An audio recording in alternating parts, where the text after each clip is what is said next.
What's going on, guys? Briar Rabbit here with another Planet Destiny video. We got a ton of huge information today from a Eurogamer article. We're going to discuss it. Today I got Ryan on with me to discuss this, and it's some pretty big news. We are not going to be seeing big DLCs in year 2 like we saw in year 2. We're not going to see House of Wolves or Dark Below big content releases at $20 a pop.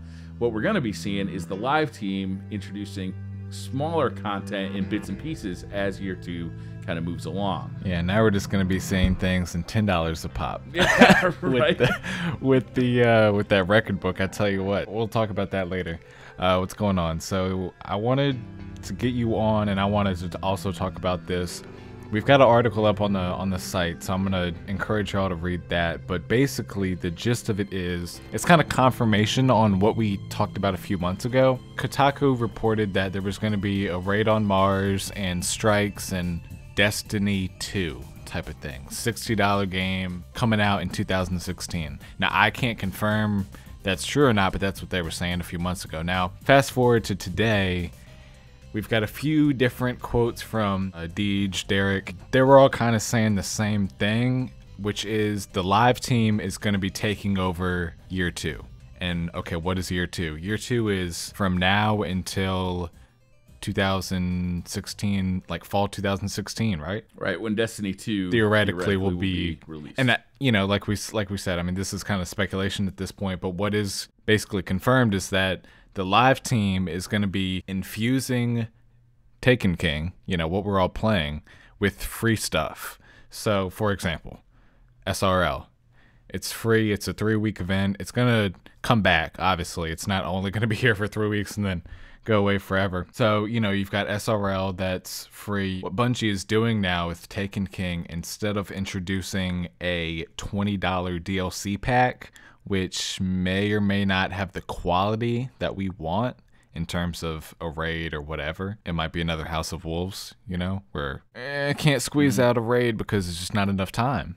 And that's the thing. It's like, well, do you like that better? Do you like, you know, Dark Below type stuff better? Do you like the free stuff better? You know, it's kind of, you got to kind of weigh your options. Me, personally, I like what they're doing. I like free stuff that you can kind of add on to your experience if you want to with paid content, you know, the Eververse, like we were saying with the record book. I mean, even though it's incredibly expensive, you can add that to your... It kind of feels like you're buying bounties with real money. It's almost that, yeah, for that particular thing. And like we were talking about, I think they should make the book itself free. Dado brought this up in a Fireteam chat podcast, and I was like, oh my God, why wouldn't they have done this? But anyway, you know, you make the book free, you get the stats for free, but you pay for the loot itself. You know, if you complete that mission, fine, but you're not going to get that shader or whatever until you know, pay that $10 for it, and then that unlocks the goodies, you know? What do you think about that? Do you think $10 is too much? Yeah. Yeah. I mean, you know, value is different to different people depending on how much money they have and how they're willing to spend it. I don't think $10 is all that much. I'm willing to pay for content in Destiny. I play an awful lot of the game. It does seem odd that you have to pay up front for this and you don't really know what you're going to get till the end. $10 does seem kind of expensive. You know, even if you're just paying $10 for the entire, you know, Sparrow Racing League content, it would still feel a little expensive considering there's only 2 maps. You know, it's basically a very incomplete racing mode inside of Destiny. $10 does feel expensive. I guess the argument would be that this $10 is going to improve the experience in the future. Like, it's kind of like, are you okay with that? Like, if you come back to Destiny in a few months and you see SRL again, and it's got 2 more maps, it's got new Sparrows, it's got more gear, etc. Would that $10 have been worth it, you think? I mean, I guess that's what people have to answer in the comments. You know, do you guys want to pay for stuff that's eventually going to make the game better? It's up to you. I don't love that business model.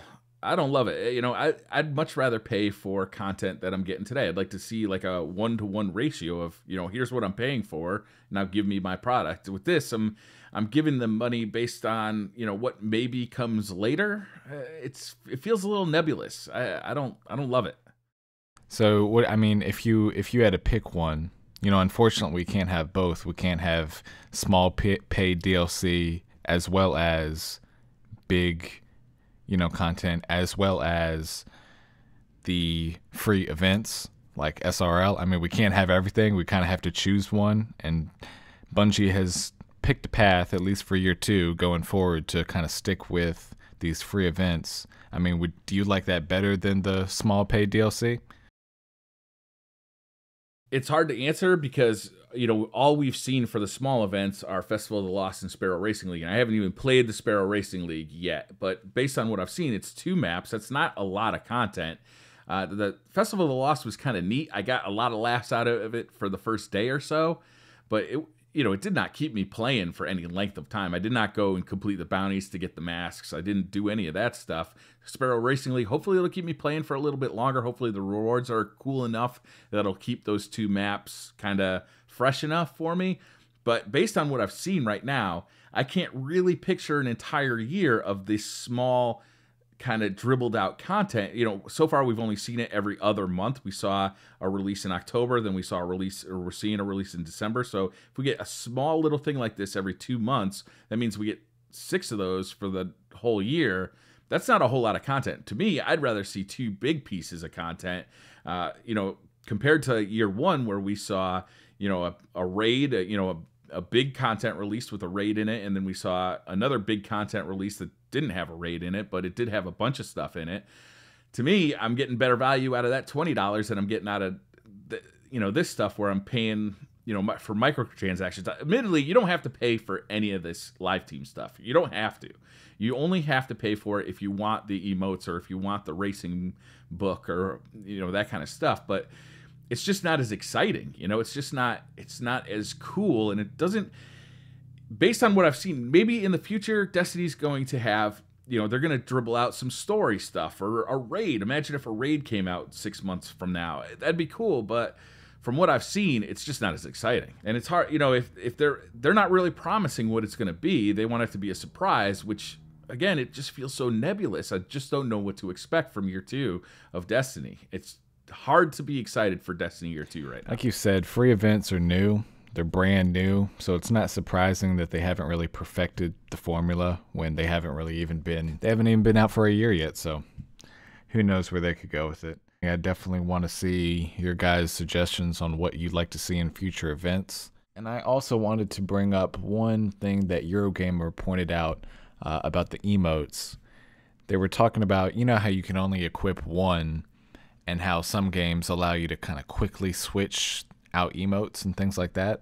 They brought that up, and Derek said that they'd be looking at expanding that and rethinking maybe how emotes are done so that you can change out your emotes quicker and just kind of do it easier and something that makes more sense than the way it's done now. So that was kind of cool, I thought.